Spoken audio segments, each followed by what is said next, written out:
Hello, everybody, and welcome to another episode of Craftcast, the Freemasons podcast, the official podcast of the United Grand Lodge of England. My name is Shaun, and as ever, I am joined here in our recording studio at Freemasons Hall by Stephen and James. Excuse me. I was Wait waiting. for your formal introduction, sir. How are you, chaps? Yeah, I'm well. Busy, studying as ever. Fencing. Well, recovering from my knee injury. But yes, otherwise well. It was good to see you today arriving without a crutch.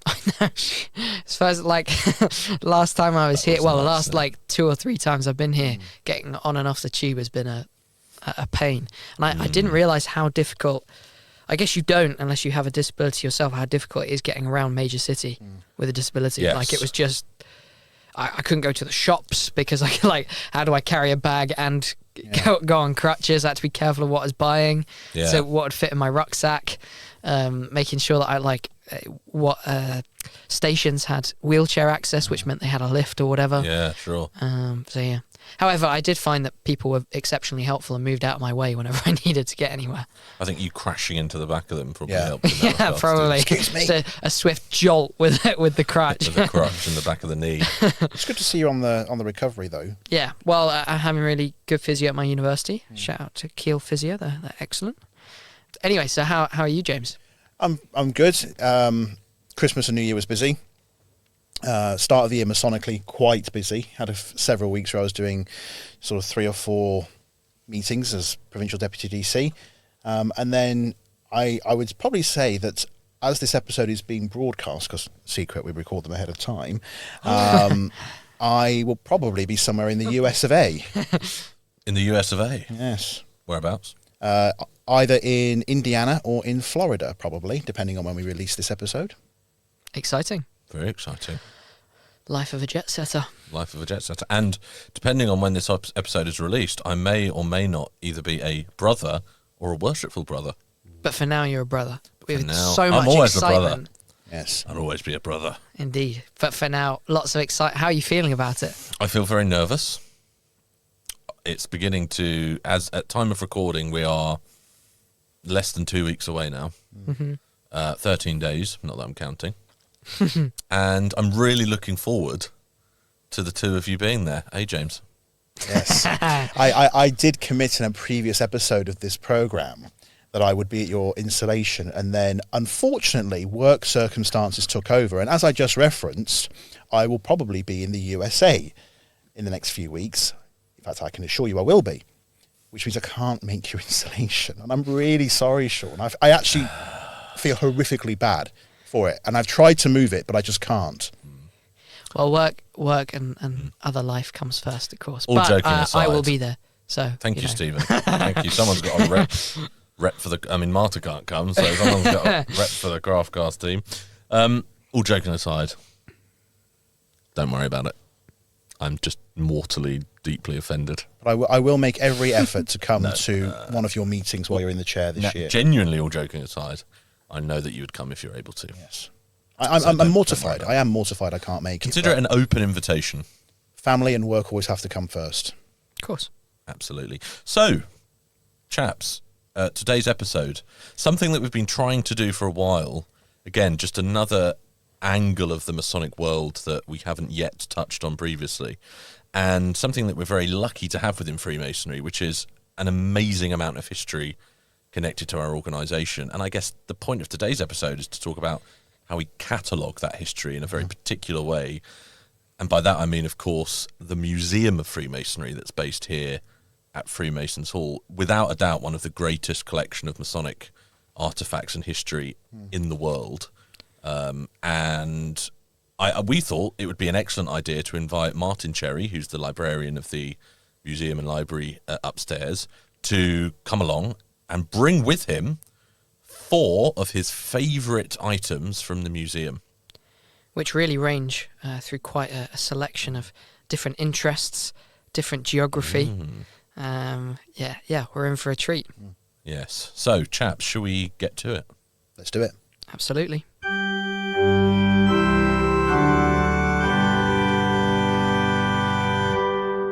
So here we are in Freemasons Hall. Now, for any of you who've ever had the pleasure of visiting this magnificent building, I have no doubt that you have taken yourselves up to the first floor and visited the amazing, the wonderful Museum of Freemasonry, which is absolutely a treasure trove of artefacts and little pieces of history throughout our organisation's long and proud existence. And guys, I know you share my excitement in the fact that Martin Cherry, who is the librarian of the Museum of Freemasonry, is here with us today. Martin, how are you? Okay, thank you. Now, for those erstwhile listeners who's listened to UGLE podcasts before, you will recognise that Martin has previously been with us to talk about the 1723 exhibition and everything associated with back in 2023 when we was talking about the tercentenary of Anson's constitutions. And what we thought for today is that we would invite Martin along and ask him to bring with him 4 particular items of interest from the museum to share with us and talk to us about. Now, I know what you're all thinking. This is an audio podcast, not a video one. However, all images of the items will be shared on our social media pages, which James will undoubtedly share with you at the end of the recording. Can confirm. Martin, thank you for being with us. How are you? I'm okay, thank you. Brilliant. Now, 4 items. Let's start with number 1. What have you got to share with us first and foremost? I'm a librarian, so they're all going to be books. This is one of the rarer books in our collection. That's what I need to print my dissertation in. It's the first American Masonic book published. Wow. So this is very difficult to do without visuals, but it's following on from the 1723 Constitution exhibition. It's a publication of the 1723 constitutions, but published in Philadelphia in 1734. Wow. The printer and publisher was Benjamin Franklin, who at that time was working as a printer in Philadelphia. He only published about 130 copies. Wow. An American bibliophile called Voorhis, who was also a member of Cochrane Lodge in London, he tracked down 17 surviving copies of this book, and we've got 2 of them. Wow. Amazing. And this one's particularly interesting because we know every single owner of it from Benjamin Franklin selling it. I was just about to ask about what those little scribbles were on the left. So the book is full of names of people who owned it. So we knew in 1734 he sold it to a guy called Luke Vardy. He was a tavern keeper in Boston. And the tavern was where St John's Lodge met, which was the oldest lodge in Boston. I think St John's Lodge might be the oldest lodge in the United States. That's just amazing. We did a video about Franklin and the book, and there's a poem about Luke Vardy that a Boston wit wrote, which I actually recite in the video quite badly. So if you look on our YouTube channel, you can see. We'll share the link. Don't worry. But every single owner of this book, so Voorhis traced them. So it belonged to several people in Boston, including for 1 year. What's this guy's name? So I'm going to have to. Got my crib sheet because I'm getting old and can never remember names. Henry Price. So he owned it in 1752, and he was the provincial Grand Master of New England. And then he gave it to somebody else, and then it went to New Hampshire, and then some Masons in New Hampshire owned it. It eventually went to this guy who was a famous book dealer in the States who bought it in the 1920s for about $500. Right. And he sold it in the 1920s for $500. Yeah, it's a lot of money. It's a really rare book. And then he sold it to a guy called Wallace Heaton, whose book plate's in the book. And Wallace Heaton was a society photographer and Photoshop owner in London. And he was also a Grand Officer in Grand Lodge. He was on our library and committee, because at that point the library was... So is that how... And that's how it came into our... a lot of the rare books in our collection belong to Wallace Heaton. Right. He had a lot of money and he spent it all on Masonic. Very kind of him.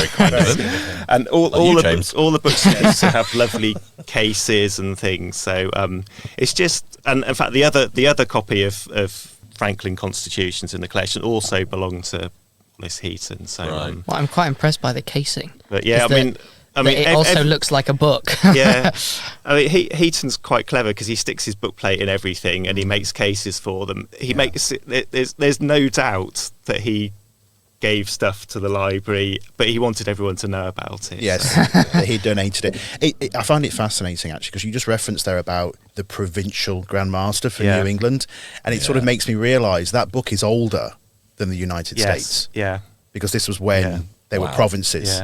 Yeah. For the independence. Yeah, that's insane. It's insane, isn't it? About that. Yeah. And that's how the rules split up in this. Franklin was also a provincial Grand Master. So he was provincial Grand Master of Philadelphia. Wow. Benjamin Franklin was? Yeah. Wow. It's incredible, isn't it? Yeah, that's... And he wrote. He had a newspaper called the Pennsylvania Gazette, and he writes an article in there about the provincial Grand Lodge electing a new provincial Grand Master, and it's this guy called Benjamin Franklin. Wow. He doesn't mention that he is. Oh, right, okay. Benjamin Franklin. That is a mind-blowing thing. How did you get a hold of the other copy? Was that also the other from Wallace copy Heaton, was also Wallace Heaton? Right. Yeah. And do we know where the other one? You said so. There's 15 others. So the most of the others are in big US. So there's a couple of Grand Lodge. The House of the Temple owns one. The Northern Jurisdictions. There's one in the Library of but Congress. most of them Library of Congress. Most of them really? are in big That's a good guess. big university libraries in the States. I recently watched National Treasure too, so that's where that came from. Oh dear. You get the conspiracy theorists here now, Stephen. National Treasure too. Good move. So that's the Constitutions of the Freemasons. I'm still mind blown by how old that book is. And if someone was coming in to visit, could they see that? Is that on display? It's not on display at the moment. The other copy it's is here on. at the moment. The other copy is on display. Right. Okay. That one, because the provenance of it and the fact that we know every owner tends to sit in our safe. But anyone who's a registered reader in the library, so that's any Freemason, any member of the public who comes and registers as a reader, can ask to see any book in the collection. Wow. We don't say no, you're not allowed to see that because it's too rare or it's too important. Yeah. You know, the collection's open to everyone. Just a quick question. You said that sold for 500 in 1920. Yeah. Do we have any idea what it would be worth now? Yeah, it's been valued. Is it quite a lot? I can't assume? tell you. Yeah, Okay, there we go. James, come on. It's general make you an museum offer, Martin. practice never to advertise how much things are worth. That's probably wise. Brilliant. Right. Otherwise, you might get a member wanting to read it. Yes.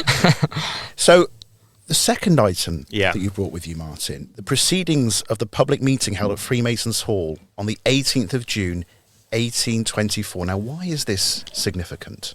This is one of those things that never judge a book by its cover or by its title, because on first glance that looks really boring. It's a proceeding. So it's a small red leather-bound book with some gold tooling around and it's literally the proceedings of an event that happened in Freemasons Hall in 1724, where well-to-do people and members of the public were deciding how they were going to spend money to erect a memorial to the engineer James Watt, so the guy who invented steam engines and things. Yeah. He was a Scottish Freemason, but that's not why the building was being used. The original Freemasons Hall in Great Queen Street was a big space in London, and it was used for all sorts of events. So originally we were going to buy this book because it was we were researching it was one of the first things I bought when I started working here. We were going to do an exhibition about the hall, and it was an example of an event that had happened in the hall. But when we bought the book, we noticed that it had a name of two of the owners in the front, and one of them was Sir Francis Chantry, and he's a really famous Royal Academy sculptor. We've got two busts in the collection by him, George IV and the Duke of Sussex busts that are in the Grand Officer's Robing Room by Chantry. He was the portrait sculptor of his day. Right. There's stuff by him, and he made the bronze bust of Watt, which originally was in Westminster Abbey. It got moved around. It's now in the National Museum of Scotland, because obviously Watt was Scottish. And there's another name on there, W. Moore Edgley, and he was a painter Right. But he's much later. He's the later Victorian period, so he must have owned it after Chantry. So that sort of made it interesting. And there's some little bits in the back that are quite nice. So there's a list of people who attended the meeting. So there's a few sort of names in there. So there's Humphrey Davy, invented the Davy lamp. wow. So Robert Peel, obviously the Know him. police. William Wilberforce is listed, who was Wow. the anti-slave trade MP. I mean, it's full of the sort of great and good of the day. So, Sir James so we know Madison, they came yeah. to this meeting at Freemasons Hall. But the real star of this item, and we didn't know this, was after we bought it, we noticed there was a little pencil marking on the book that said four-edge painting. So, four-edge Wow. paintings are... Wow. That's amazing. So let's try and describe what we're seeing, because that's We've definitely got a picture of this. Great. So, Yes. so four-edge paintings are basically, they're hidden paintings. So the artist will sort of ruffle up the edge of the book and then paint a picture on it. And So then you when you can't put see the it book until you flat, ruffle it you up. can't. You can only see it if you that's hold the book amazing. like I'm holding it. And we think this is by Edgley. So Edgley specialised in miniature paintings.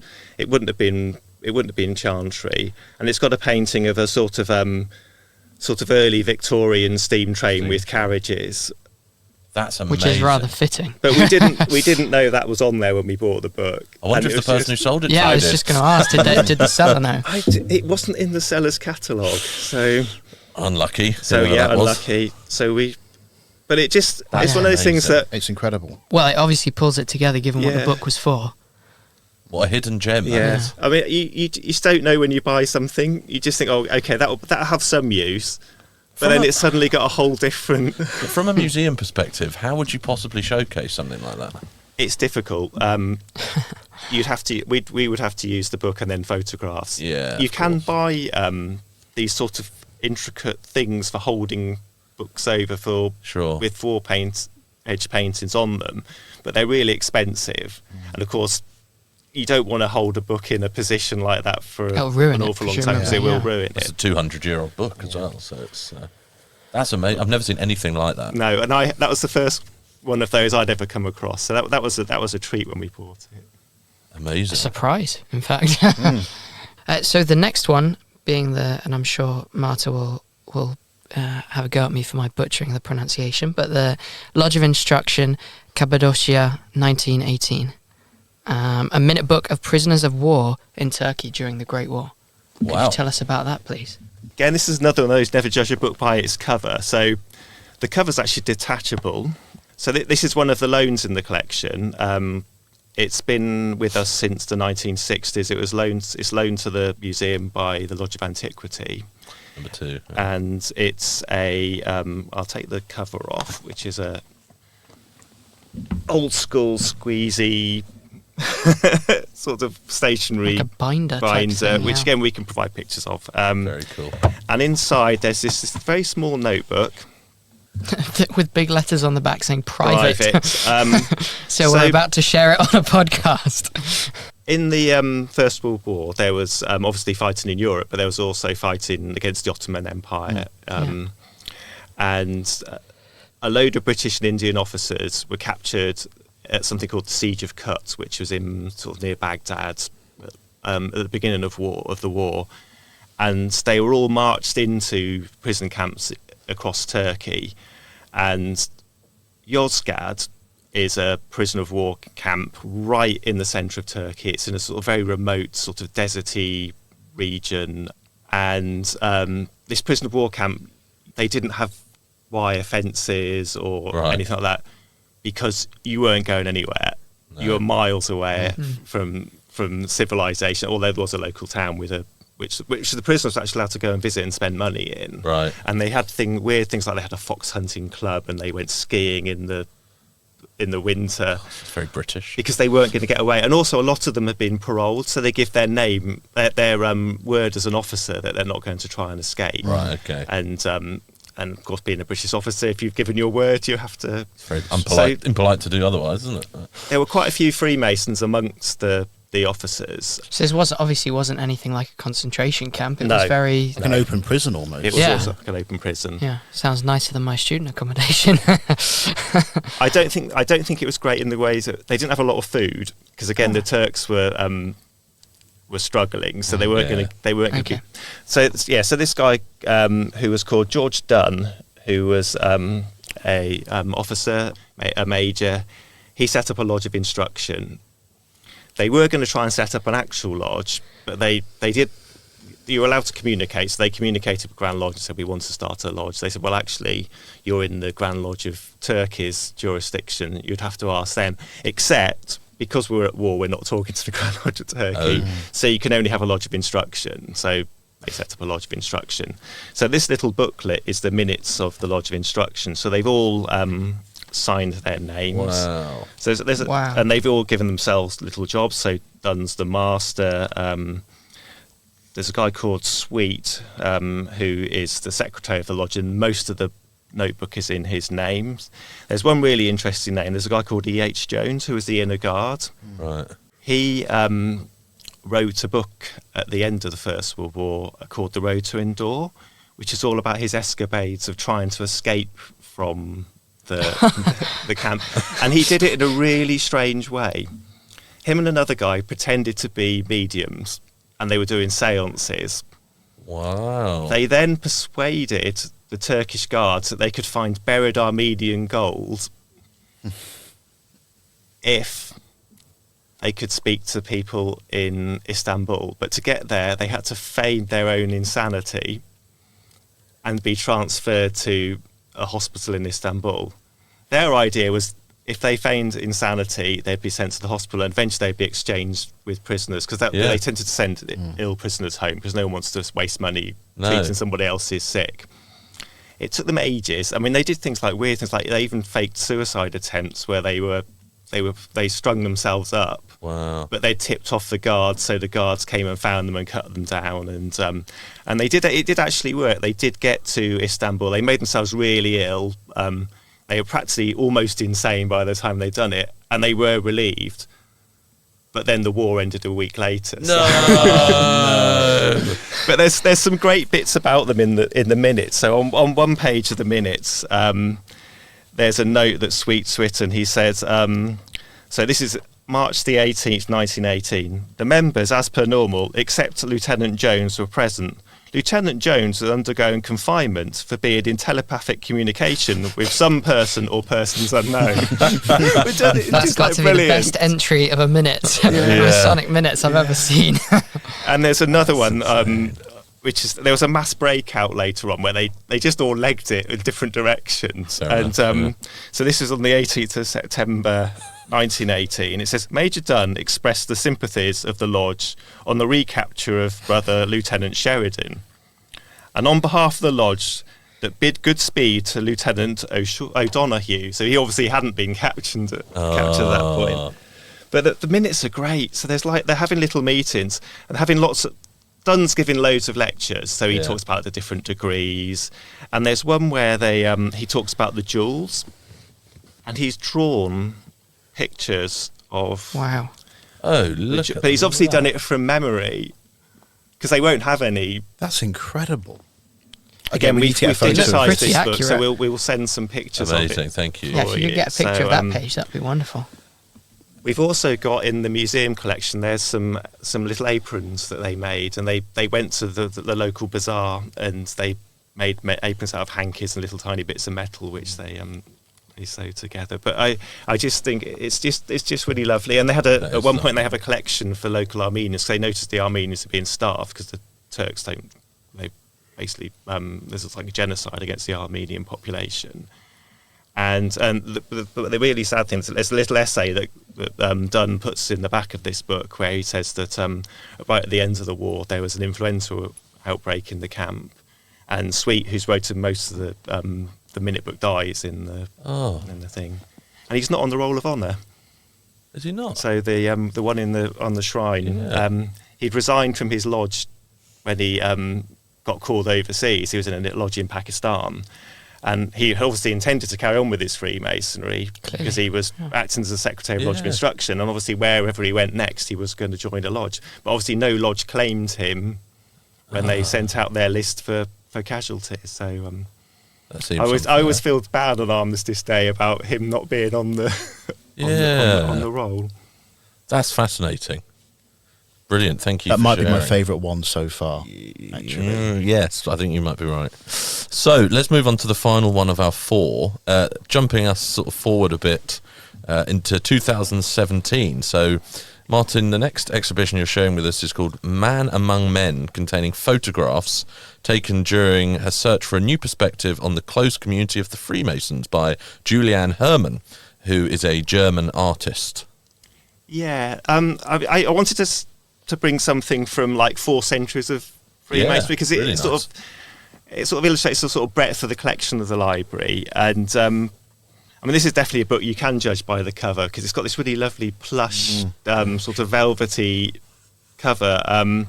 Julianne Hermann is a German photographer, and somehow she's managed to blag her way into Freemasonry across Europe and also in Brazil, and she takes these really sort of wonderful sort of candid photographs of Freemasons being Freemasons or events going on in Masonic halls. She managed to get in here, I think, in 2015, I think it was 2015, because I sort of met her. I was given a talk to, I think it was the Army and Navy Lodge, about First World War stuff in our collection. Yeah, and she was in the room taking photographs. And I was like, who's that? This German photographer we've just been introduced to. I don't know who in Freemasons Hall let her in, but no one kept an eye on her, because she just sort of wandered around the building taking. And there's some lovely stuff. I mean, there's photographs in here of. So there's pictures of the toilets and the lodge room that I was in. There are nice toilets in this building, to be fair. Yeah. Also, there's a nice picture of the lodge room number 10. Like, if you haven't seen it, Chamber of Secrets kind of. My favourite is one that the actual lodge talk that I gave. She took loads of pictures of it, and I thought I might be in her book. Yeah, and I'm not.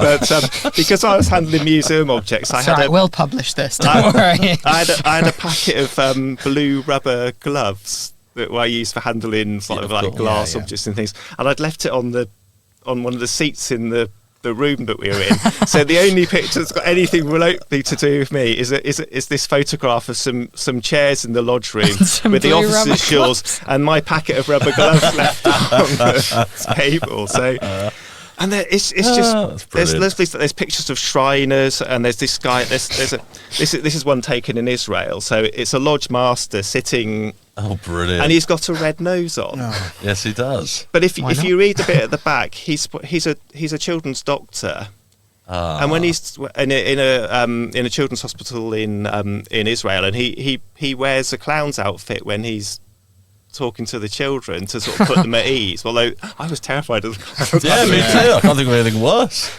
So he's wearing his red nose. You're terrified of clowns, aren't you? Yes. Right.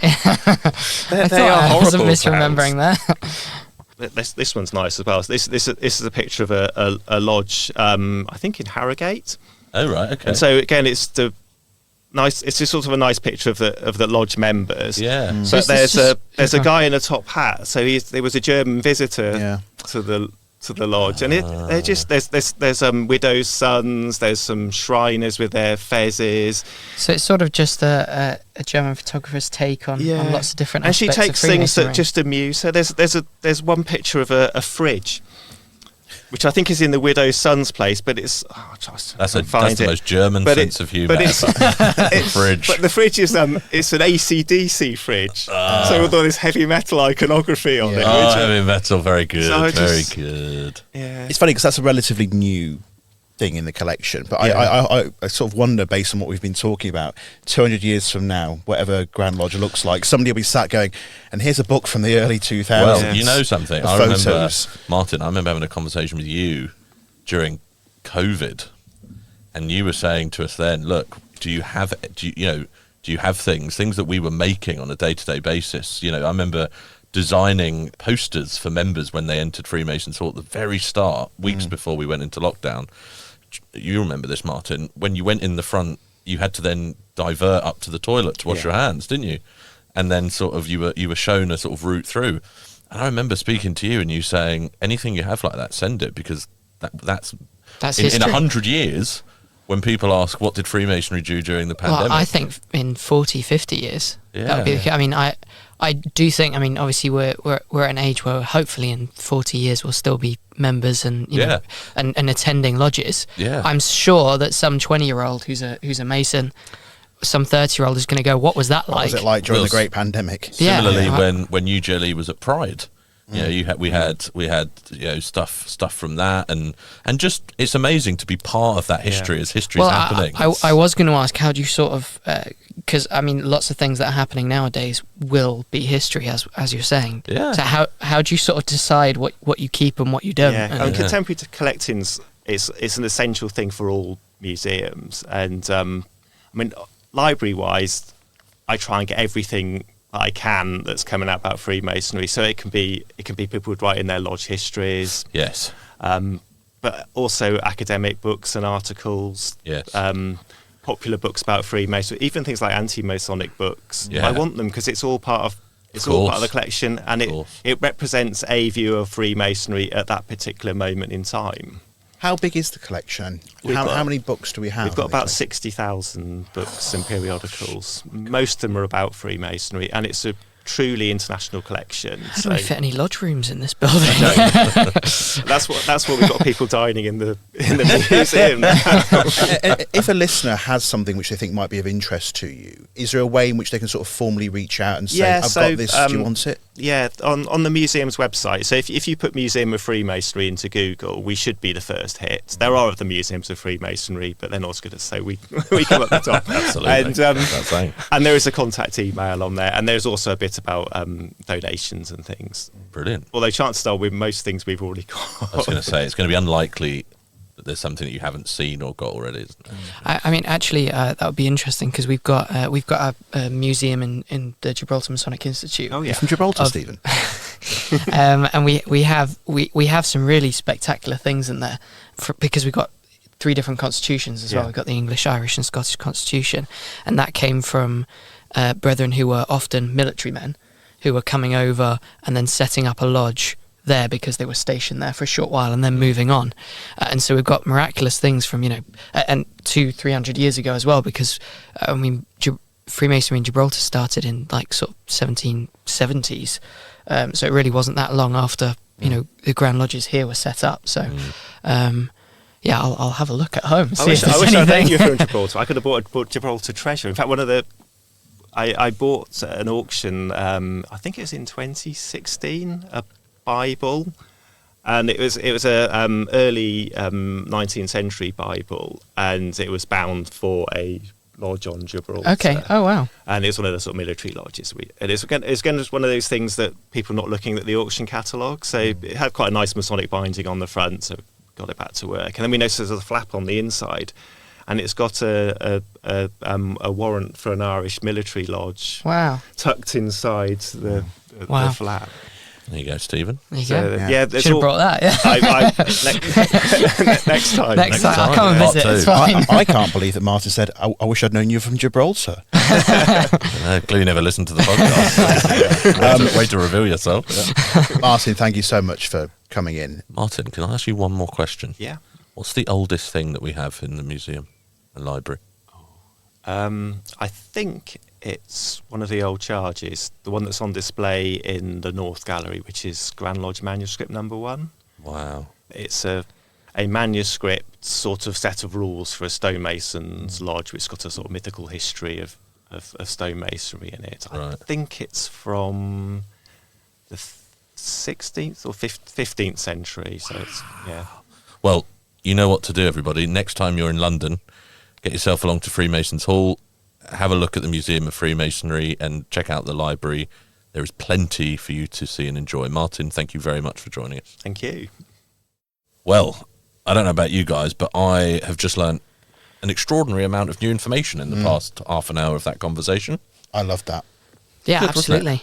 every item and all the things surrounding it was lots of interesting stuff. Stephen, which of the 4 items that Martin brought along was your favourite, would you say? Well, as I said, having recently watched National Treasure 2, I did quite like the first one. The Ben Franklin. And I was quite pleased with myself that I guessed where one of the copies might be. Yes. But no, I really like that one just because of the... Like, I loved the idea that you could see who had owned it through time. Like, an odd sort of comparison, I guess, is the Charles Dickens novel A Christmas Carol. At the beginning, it has a little like forward from him saying like, I hope you enjoy this book and blah blah blah. And I really love that idea of it feels like you're going back 200 years, 300 years, because someone has written that message to me that I'm now reading 300 years later. And so I love that idea that someone's written that by hand. You can see it by hand. There's a term for that, which I can't remember what it's called. But I love that, you look at that book and you think, God, Benjamin Franklin has probably actually touched that book. Yeah. Scrawled through the pages. It's truly incredible. It's made 300 years of history, as you said, James, older than the United States of America. Which is incredible. It's amazing.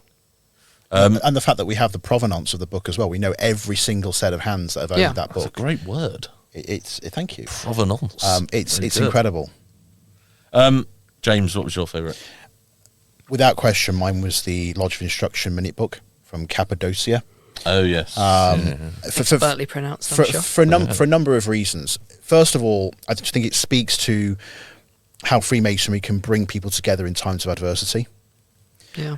But also the fact that it's handwritten by the secretary. Story about how he wasn't included in the memorial upstairs really touched me. Oh, yeah, that was sad. And also the illustrations of the jewels of the different orders in there. I mean, we'll have to put a photo of it up online. The photos will be there. Spectacular.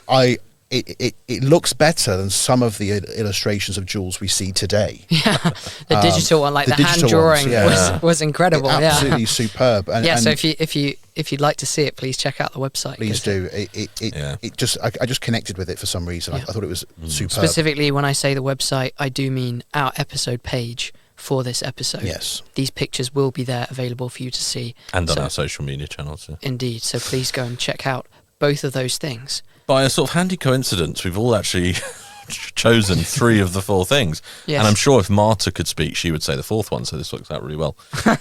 I actually really liked the James Watt book. Because, again, not something that you would have appreciated as much yet listening, but do go and take a look, as Stephen says, on the website and social media channels. But I've never seen that before, where you manipulate the pages in that way and sort of a painting, and there's like a drawing, because we're sort of all looking at this book and it's it looks old, fine, and we're thinking okay, but then I mean I thought clearly someone who appreciates ancient it's old. But then previously he had said, Martin came and he was saying, it's a surprise in this book, and I'm thinking, because then he's saying, William Wilberforce's name's here, Sir Robert Peel, all of these like really important figures in our history. Yeah. And then all of a sudden he starts like manipulating the book, and I'm thinking, oh my God, what's going on here? Yeah. It's a 200-year-old book. 200-year-old book, and then this amazing image on the, I don't even know what you'd call that, just on the sort of on the side of the book. As you'll see, we could never be on like Antiques Roadshow or anything, guys. We are terrible at this. And here's Mark this book. Smith, it's old. We're sorry. And we like it because it's got pictures on the side. But then also, even to be fair, I think the 4th thing that he brought, which was the sort of more modern part of the interview, that sort of interesting perspective from all around the world of Freemasonry, from a non-Freemason. Yeah, from an outside perspective as well. Yeah, really cool, really interesting. And that will be one of those things that, as we said, in 100 or 200 years' time, will still be in the library. Yeah. And long after we're gone, there'll be Freemasons looking at that, and members of the public looking at that. Maybe listening to this. Recording. Who knows? Thinking, oh God, that's what it was like back then, just as we're looking at some of this other stuff now. We should do a time capsule. Well, there'll be people watching this definitely thinking, ridiculous, why are they wearing headphones? Are they talking into these microphones? Weirdos. So to the people of 200 years' time, hello. Yeah. We hope you're enjoying your Freemasonry as much as we do now. Go and find our time capsule. Yeah, it's a mystery. Well, we're not going to tell you where it is. We're not going to tell you where it is or what it contains. Ooh. Guys, I think that's probably it for today, isn't it? Yep. Yes. Okay, brilliant. Well, you can email us as always, podcast@ugle.org.uk. You can find us on Instagram @United Grand Lodge of England and on Facebook @United Grand Lodge of England. And you can message us on X @UGelly_Grand Lodge. And we hope you enjoyed it, and we will see you again very soon. Goodbye for now. Goodbye. Craftcast, the Freemasons podcast. The podcast is hosted by Shaun Butler, Stephen Watley, and James Dalton. The producer is Marta Zandri, and the podcast is edited by Trisonic.